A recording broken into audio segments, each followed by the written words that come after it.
If you hood educated, I'm glad you made it. Allow me to unfold my knowledge, wisdom, and understanding from a hood brother's point of view to all of you, here, there, and everywhere. Now check me out. Now this whole phone demonstration is kind of like, it's like people don't understand that, that you think you can delete stuff off your phone and you can delete messages and all that old type of stuff, but your iCloud is collecting all type of information. And when the police get that phone, they're going to attack that iCloud and get in there and pull up stuff that you text 3 years ago, 2 days ago, and all type of stuff. And in this situation right here, do y'all remember when Lil Durk had that home invasion go down at his crib? When him and India was in the house, and then they got to shooting at the guys that ran up in the crib and ran them boys off who was trying to, do a home invasion? Well, when that happened, the police seized Durk's phone. Now, instantly, I'd have been like, man, why y'all want my phone? Right? You know what I'm saying? Like, I'd have been trying to get my phone back. Look, somebody tried to rob me. Somebody tried to rob my house. And y'all want my phone? Soon I'd have been like, wait a minute, hold on, something ain't right. I would have knew then and there, like, I'm under investigation. Why do they want my phone? I'm the one being robbed, right? But so they got that phone and they seized it and they had it for 5 years. And now the contents of that phone they are trying to use in this murder for hire. So the lawyers, Lil Durk's lawyers, they fighting tooth and nail, filing all type of motion, saying that they can't use that phone. They can't use the contents of that phone. But the federal judge said, yes, they can. And once the federal judge said that allowed the prosecution, the federal prosecution, to dig deep into that phone and come up with stuff that would look very incriminating against Lil Durk and his co-defendants. Now, with the text messages that they retrieved from Lil Durk's phone, what the prosecution is trying to do is they trying to paint a picture of the get back, right? They're trying to paint a picture of the conspiracy to commit murder for hire. They are trying to paint a picture of Lil Durk stalking Lil Tim, stalking Quando, Rondo to try to get back for King Von. So after the murder of King Von, Lil Durk texts somebody that is close to him. And he told this person, hey, I feel dead inside. Now, come on, like for us, we hear something like that and it's like, look, your best friend just died. And you texting somebody that you have an emotional relationship with, and you're revealing yourself to them. You are expressing yourself to them. You are saying, man, my homie just died, man. I just feel dead. Like, I feel weak. I don't feel right. Anybody that has suffered the death of somebody that they close with can understand what Lil Durk is talking about, right?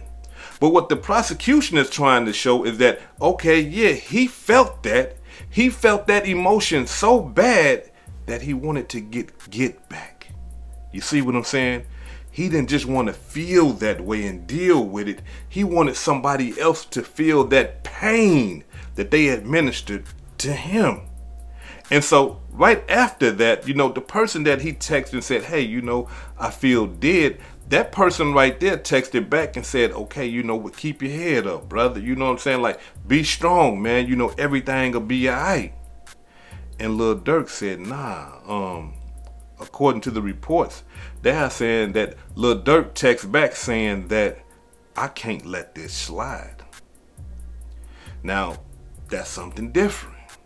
You see what I'm saying?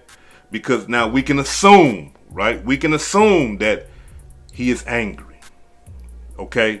Not only that he's angry, that he wants to do something about it.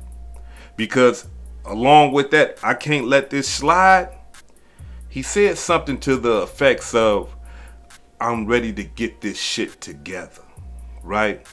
Now, from a prosecution standpoint, the prosecutor's standpoint, they are saying that when he said he's ready to get this shit together, that he's talking about he's ready to orchestrate the murder of Quando Rondo. You see what I'm saying? So that's what they are using these text messages for. So they can show the jury, hey, look, check this out. This guy right here was planning to kill somebody. This right here proves that this is premeditated murder. Now look, Durk fans, y'all can say what y'all want to say, and I understand that. Hey, look, have at it. You know, you have a freedom of expression. But we're talking about what the prosecution is putting together and what the prosecution is trying to show the jury so that they can get their conviction for murder for hire. Now, this person that Durk is having this dialogue with through text messaging, he also told this person that he is willing to go all the way out.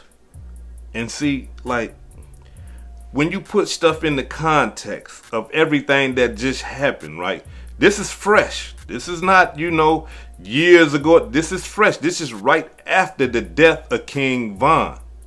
Durk tells this person, I gotta go all the way out for King Von. And in saying stuff like that, well, excuse me, let me correct myself.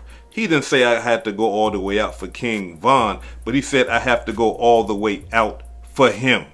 And we can only assume whom he's talking about because, like I said, this is fresh. This is right after King Von was killed down there in Atlanta, Georgia. So Durk is, he's revealing himself. He's expressing himself to this person and saying that, hey, man, I got to go all the way out for my homie. Now, listen. For those of us who are a part of these streets, right, who have, been knee deep in the trenches and are stomped down gangsters, right? When one of our friends, that's a part of our gang or something like that gets killed by another gang, rival gang, or just by another person, we are upset about that. And a lot of the times, like, we feel like, hey, look, check this out, man. They done killed my homie, man. I got to go all the way out for this. I don't care if I die in the process, but I got to get his get back because we be so hurt, we be so emotional.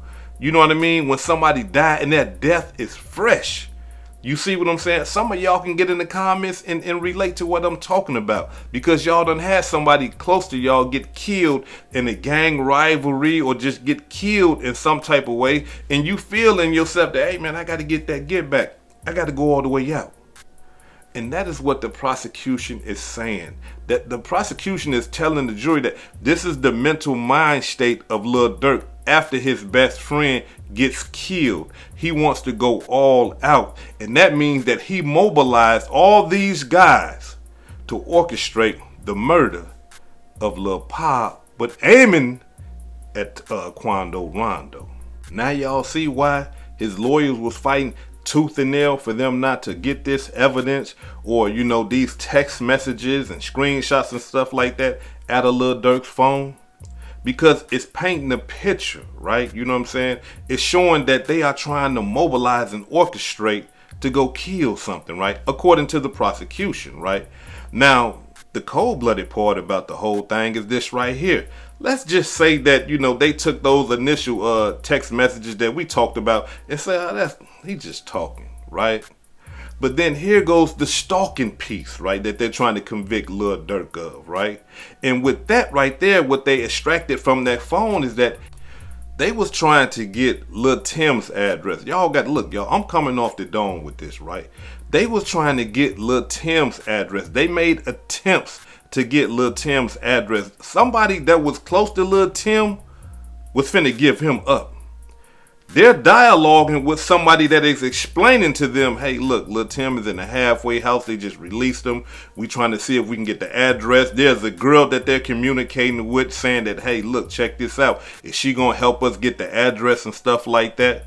You see what I'm saying? And not only that, they got Quando Rondo's concert, his flyer for his concert showing his location, right? So along with those other texts that we spoke of earlier, now we're talking about, to put that together. Now we're talking about, hey, these guys, the plan was earlier, but now they're putting it in process.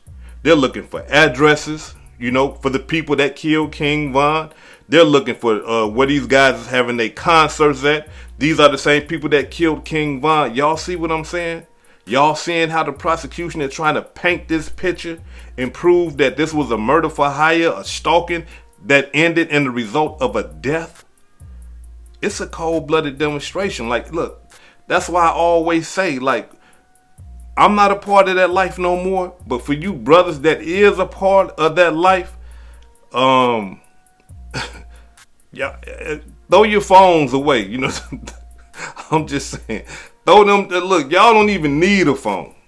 If you in that lifestyle, if you doing anything illegal, right? I'm speaking to my gangsters, y'all. Y'all got to excuse me. Let me speak to the gangsters.